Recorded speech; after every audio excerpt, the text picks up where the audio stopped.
నమస్తే welcome to meta news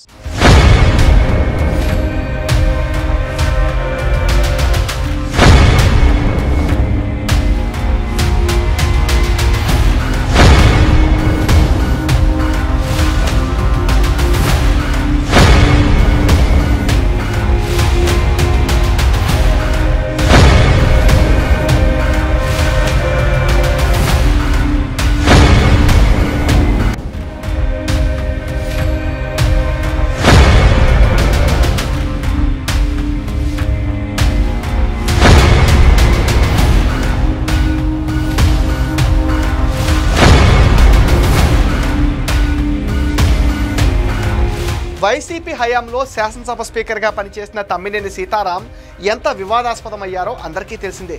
Telugu రాష్ట్రాల్లో పరిచయం అవసరం లేని రాజకీయ నేతగా మారారు. స్పీకర్ కుర్చీలో కూర్చుని తనకు తిరుగులేదని జగన్కు వంతపాడారు. 2024 ఎన్నికల ఫలితాల తర్వాత ఆయన కాస్త సైలెంట్ అయ్యారు. దీంతో తమ్మినేని రాజకీయాలకు గుడ్ బై చెప్తున్నారని బాగా చర్చ జరిగింది. కానీ ఇప్పుడు మౌనం వీడి యాక్టివ్ పాలిటిక్స్ చేయడంతో వైసీపీ నేతలకు అస్సలు మింగుడు పట్టలేదు. ఆమదాల వలసలో వైసీపీలో కొత్త జోష్ నింపే ప్రయత్నం చేస్తున్నారు ఆయన. అయితే ఇదే ఇప్పుడు వైసీపీ అధినేత జగన్కు ఇబ్బందికరంగా మారుతుందని తాడేపల్లిలో టాక్ వినిపిస్తుంది. తెలుగుదేశం పార్టీ స్థాపించినప్పుడు 1983లో శ్రీకాకుళం జిల్లా ఆముదాల వలస నుంచి ఇండిపెండెంట్గా గెలిచిన తమ్మినేని సీతారాం తర్వాత సైకిల్ ఎక్కి టీడీపీ ఎమ్మెల్యేగా 3 సార్లు గెలిచి మంత్రిగా కూడా పనిచేశారు. తర్వాత 2009లో సామాజిక వర్గం లెక్కలతో ప్రజారాజ్యంలో చేరి పోటీ చేసి అక్కడ కూడా పరాజయం పాలయ్యారు. ఇక 2014 ఎన్నికల నాటికి వైసీపీలో చేరిన ఆయనకు బావమర్ది కోన రవికుమార్ టీడీపీ నుంచి రాజకీయ ప్రత్యర్థిగా మారిపోయారు. 2014లో కోన రవికుమార్ ఆమదాల వలసలో తమ్మినేనికి షాక్ ఇచ్చారు. 2019లో వైసీపీ నుంచి గెలిచిన తమ్మినేని సీతారాం స్పీకర్గా పనిచేశారు. మళ్ళీ 2024లో గెలుపుపైన ధీమా ప్రదర్శించి సవాళ్లు సైతం విసిరిన ఆయనకు కోన రవి మరోసారి షాక్ ఇచ్చారు.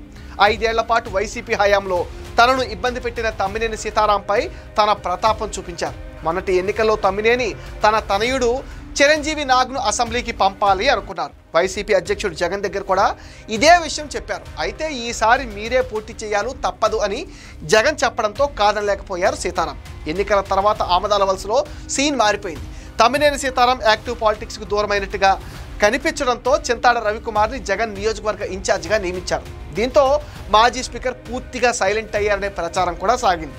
కొడుక్కి రాజకీయ వారసత్వం అప్పగించి తాను విశ్రాంతి తీసుకోవాలని ఆయన భావించారు. కానీ ఆ పరిస్థితి కనిపించటం లేదు. తమ్మినేని వ్యవహారాన్ని గమనించిన జగన్ ఆయనకి శ్రీకాకుళం పార్లమెంట్ నియోజకవర్గ సమన్వయకర్త బాధ్యతలు అప్పగించారు.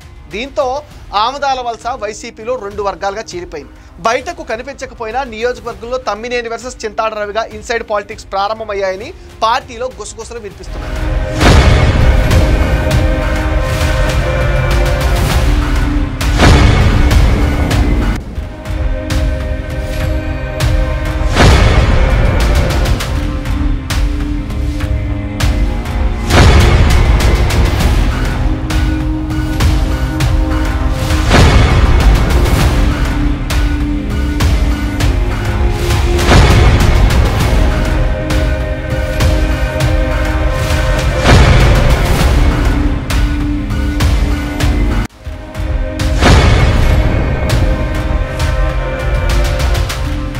మొన్నటికి మొన్న జిల్లాలోని ఏ నియోజకవర్గంలో కార్యక్రమాలు జరిగినా జిల్లా పెద్దగా తమ్మినేని కనిపించేవారు కాదు. అప్పుడప్పుడు ప్రజాక్షేత్రంలో కనిపించినా సొంత నియోజకవర్గం ఆమదాల వలసలోని కార్యక్రమాలతో మాత్రం తనకు సంబంధం లేదు అన్నట్టుగా ఉండేవారు. తమ్మినేని సీతారాం మొన్నటి ఎన్నికల్లో గెలుపుపైన విపరీతమైన ధీమాతో కనిపించారు. పార్టీ కీలక నేతల్ని కార్యకర్తల్ని కూడా ఆయన అస్సలు పట్టించుకోలేదనే విమర్శలు వచ్చాయి. ఎన్నికల ప్రచారం సమయంలో తన మెజారిటీ 20,000కు తగ్గితే రాజకీయ సన్యాసం తీసుకుంటానని శపథం కూడా చేశారు. తీరా చూస్తే సొంత బంధువు కోన రవికుమార్ చేతిలో దారుణ పరాజయం మూటగట్టుకున్నారు. ఓటమి తర్వాత తమ్మినేని సైలెంట్ అవ్వడంతో ఇక ఆయన పొలిటికల్ రిటైర్మెంట్ తీసుకున్నారన్న చర్చ కూడా అన్ని చోట్ల జరిగింది. తమ్మినేని సీతారాం సడన్గా యాక్టివ్ కావడానికి అనేక కారణాలు ఉన్నాయంటున్నారు. నియోజకవర్గంలో వరుస కార్యక్రమాలతో అందరినీ ఆశ్చర్యపరుస్తున్నారు. జిల్లా కార్యవర్గంలో పదవులు పొందిన వారికి ఆమదాల వలసలో సన్మానం చేశారు. ఈ కార్యక్రమానికి చింతాడ రవికి ఆహ్వానం పంపించినా ఆయన దూరంగా ఉన్నారు. ఇక భారీ బైక్ ర్యాలీతో వైఎస్ఆర్ జయంతిని కూడా ఒక రేంజ్లో జరిపించారు తమ్మినేని. చింతాడ రవి ఈవెంట్లో ఖాళీగా కుర్చీలు దర్శనమిస్తూ ఉంటే తమ్మినేని కార్యక్రమాలకు పార్టీ శ్రేణులతో కిక్కిరిసిపోవడంతో అసలు ఏం జరుగుతుందో అర్థం కావటం లేదంటున్నారు ఆమదాల వలస వైసీపీ నేతలు. కొడుకు భవిష్యత్తు కోసమే తమ్మినేని యాక్టివ్ రోల్ ప్లే చేస్తున్నారని అంటున్నారు. తన అనుభవం అంతా రంగరించి దూకుడు చూపిస్తున్నారని గుసగుసలు కూడా వినిపిస్తున్నాయి. తమ్మినేని స్వయంగా యాక్టివ్ అవుతుండడంతో కార్యకర్తల్లో జోష్ పెరుగుతుందనే అభిప్రాయం వ్యక్తమవుతున్నా జగన్ను మాత్రం కొత్త సమస్య వెంటాడుతుందని తెలుస్తోంది. నియోజకవర్గ ఇన్ఛార్జిగా చింతాడ రవిని ప్రకటించినప్పటికీ పేడార్ తిలకను ఆమదాలవలస భవిష్యత్తు లీడర్గా జగన్ భావిస్తున్నారని వైసీపీలో కీలక నేతలు అయితే చెప్తున్నారు.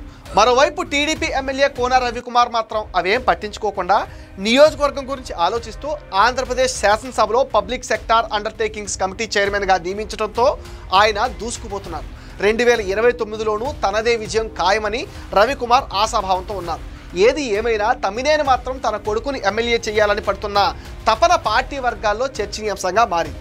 ఇప్పుడున్న పరిస్థితుల్లో ఆయన ఆశ నెరవేరడం కష్టమని అంతా అంటున్నారు.